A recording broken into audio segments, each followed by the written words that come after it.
যে জায়গায় দাঁড়িয়ে আছে, এদের সামনে আমি খুব সামান্য লোক। কারণ এই প্রতিষ্ঠান নিরপেক্ষ প্রতিষ্ঠান। মাদ্রাসাগুলোতে মূলত বাবাহীন, মাহীন পরিবারের সদস্যরা বেশিরভাগ অর্থহীন। 50তম জালসা চলছে, আমার মনে হয় 51তে পড়ে গেল। মহাদেবনগর এবং গাজীনগরের ঐতিহ্যময় একটা মাদ্রাসা, আমরা ছোটবেলা থেকেই দেখে আসছি। এই মঞ্চ পরিচালনা করছেন এবং বিশিষ্ট ব্যক্তি মৌলানা সাহেবগণ আছেন, যারা আমাদের ইসলাম ধর্মের ধারক এবং বাহক, যাদের কথা শুনে বড় হয়েছে। নিশ্চয় ওনারা বলবেন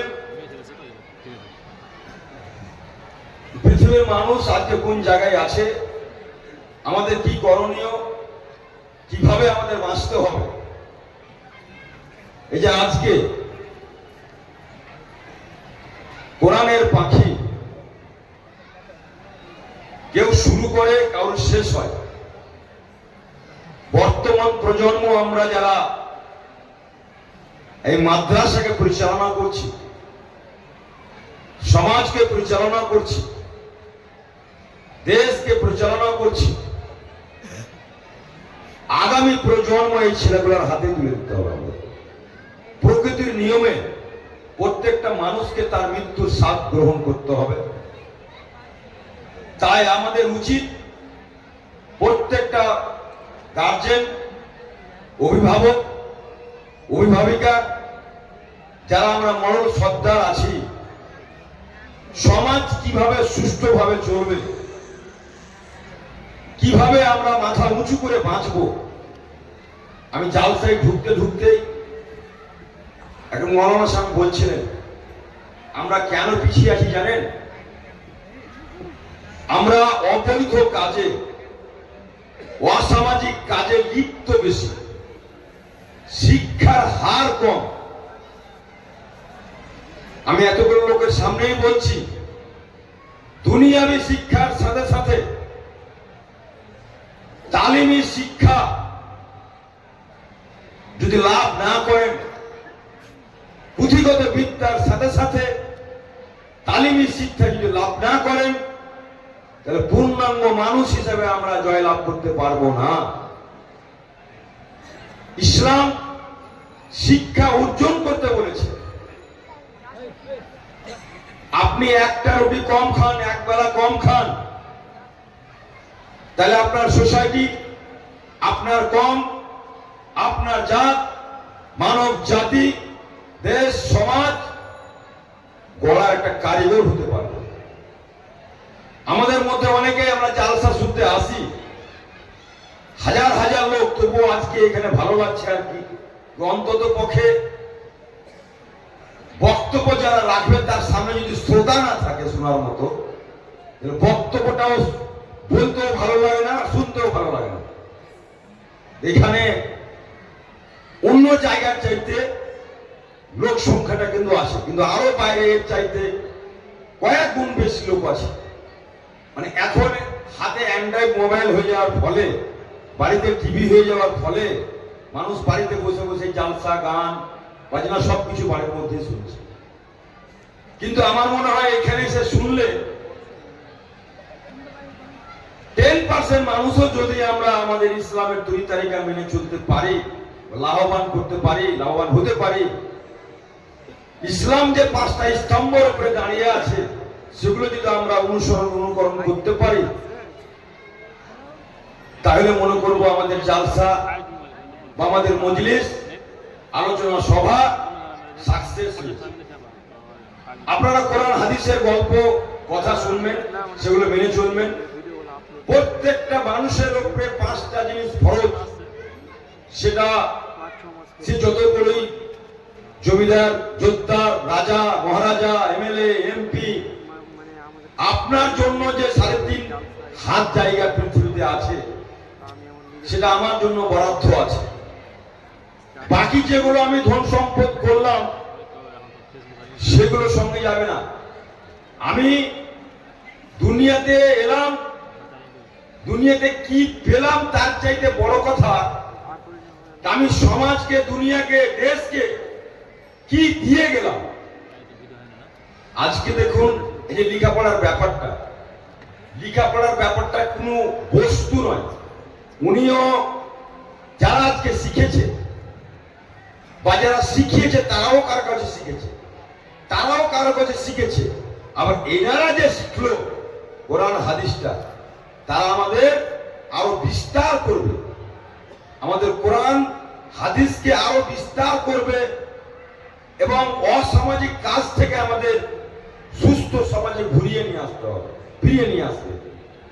তাই এদের মতো মহান ব্যক্তি তৈরি করার যে ফ্যাক্টরি, কারখানা, তার সাথে সাথে বলবো যে আপনাকে মৌলানা হলেন, কারি হলেন, আরো হাসিল করলেন, আপনি তাবলিগ জমাত করতে গেলেন, সবকিছু ঠিক আছে।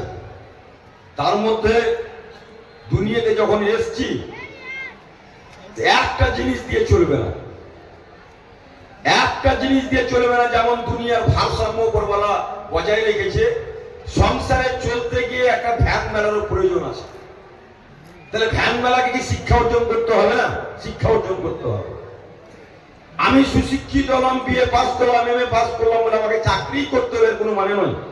আমি ব্যবসাও করতে পারি, আমি আইএস আইপিএস হতে পারি, আমি ডাক্তার হতে পারি, আমি প্রফেসর হতে পারি। এটাও তো দরকার আছে। সবাই যদি আমরা মৌলানা হয়ে যাব, ডাক্তার হয়ে যাবো, তো পেশেন্টকে হয়ে যাবো। তা আসুন আমরা সুন্দর সমাজ, সুন্দর পরিবেশ গড়ার জন্য সুনাগরিকের পরিচয় দিয়ে শিক্ষাকে, একটা রুটি কম খেয়েও শিক্ষাকে আমরা প্রাধান্য দেব, প্রত্যেকটা ছেলে মেয়েকে সুশিক্ষিত করব এবং সমাজের যে অসামাজিক কাজকে আমরা বর্জন করব এবং দু একটা কথা আপনাদের সামনে বলবো। ওটা পশ্চিমবাংলা ব্যাপী এসআইআর চলছে। আতঙ্কিত আপনারা হবেন না, কারণ আমাদের পূর্বজনেরা এখানে বসবাস করে গিয়েছে। ভারতের জাতীয় নির্বাচন কমিশনার ঘোষণা করেছেন আমাদের 2002 সালের যাদের ভোটার লিস্টে নাম আছে তার পরিবারের সদস্যদের আর কোন ডকুমেন্টস লাগবে না। হয়তো আর আধার কার্ডটা লাগবে, ভোটার কার্ডটা লাগবে। যার কাছে 2002 সালের ভোটার লিস্টে নাম নেই, যে লোকটা অনাথ, ওর বাবা নাই, মা নাই, ভাই নাই, কাকা নাই, সে লোকটা কি করবে? তার জন্য আমরা আছি, ওর নানা আছে, ওর নানি আছে। আকাশ থেকে তো টপকে আসেনি, জমিন খুঁড়ে দেওয়ার আসেনি। আমি যেভাবে ভূমিষ্ঠ হয়েছি ওই ছেলেটা ওইভাবে ভূমিষ্ঠ হয়েছে, হয়তো অনাথ হয়ে গেছে। তার জন্য আপনারা দুশ্চিন্তা করবেন না। আপনাদের বৈধ ভোটার বাংলাদেশি তকমা লাগাবার যদি চেষ্টা করে, ডিটেনশন ক্যাম্পে যদি ভরার চেষ্টা করে, প্রথম সারিতে আমরা আন্দোলনে যাব। নির্বাচন কমিশনার নিজের এখতিয়ারের মধ্যে থেকে কাজ করতে হবে, কারণ আমরাই তৈরি করেছি। মানুষের ঊর্ধ্বে আইন নয়, মানুষ ঠিকঠাক চলবে তার জন্য আইন তৈরি করা হয়েছে। আপনারা বিচলিত হবেন না, দুশ্চিন্তায় ভুগবেন না। প্রত্যেকটা মানুষকে তার অধিকারের মধ্যে থেকে আমরা লড়াই চালিয়ে যাব। আর যেভাবে আপনারা 2021 সালে আশীর্বাদ দোয়া করেছেন, আমি আগামীতেও দোয়া চাইতে অসুবিধা নেই। আপনাদের জন্য আমি দোয়া করব, আমার জন্য দোয়া করবেন।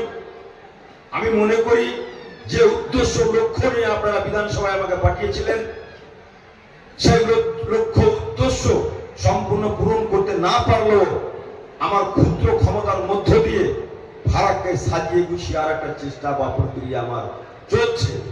ইতিমধ্যেই আমার মোটামুটি 35 কোটি টাকার রাস্তাঘাট, ড্রেন, গার্ডওয়াল থেকে নিয়ে টেন্ডার প্রসেসিং আছে। আগামী 30 তারিখের মধ্যে আবার 25 থেকে 30 কোটি টাকার কাজ আমি টেন্ডার বরাদ্দ করতে পারবো।